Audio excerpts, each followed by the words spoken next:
The world always changes. Technology changes. A lot of times when we really need this technology the most, it's during a high-risk call that happens very, very seldom. About a month ago, we had a large truck carrying fuel crashed on I-25, an interstate. With everybody getting on their cell phones at the same time, the cell sites were overwhelmed. So there were signals not going through. When you have emergency responders, law enforcement, fire, EMS, public works, emergency management, you need to have a system where you can bring all these communications and all the data sharing together. And that's what we're trying to do with the FirstNet system.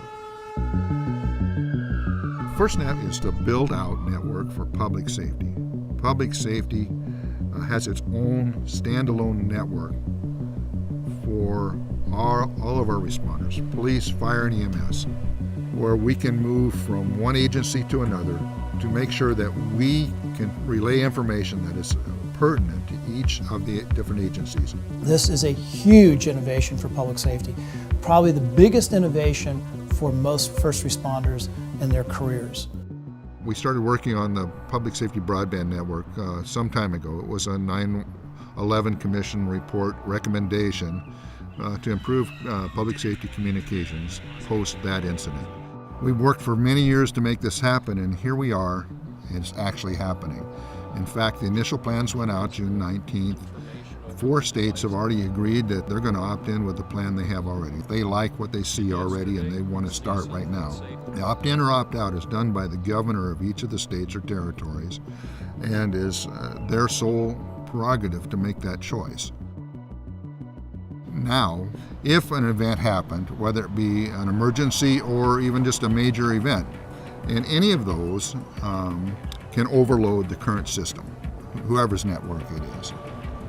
And if public safety was relying just on that network, they, like everybody else then, would lose the ability to communicate outside of their land mobile radios, their LMRs.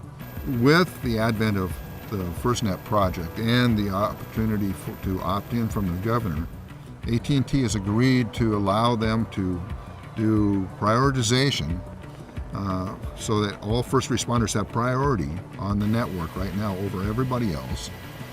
And at the end of this year, coming into 2018 then, they will have preemption. That means they can actually turn people off if they need that spectrum for whatever event that's going on. If it's an airline into the Hudson River, when everybody's taking pictures and sending information and public safety can't get through, now they can. They'll be able to do that if New York was one of the states that had opted in already.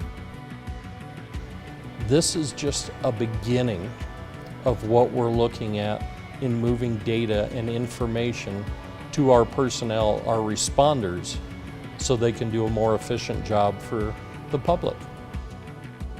This is the network that we as public safety ask for. By public safety, for public safety, and just what we ask for.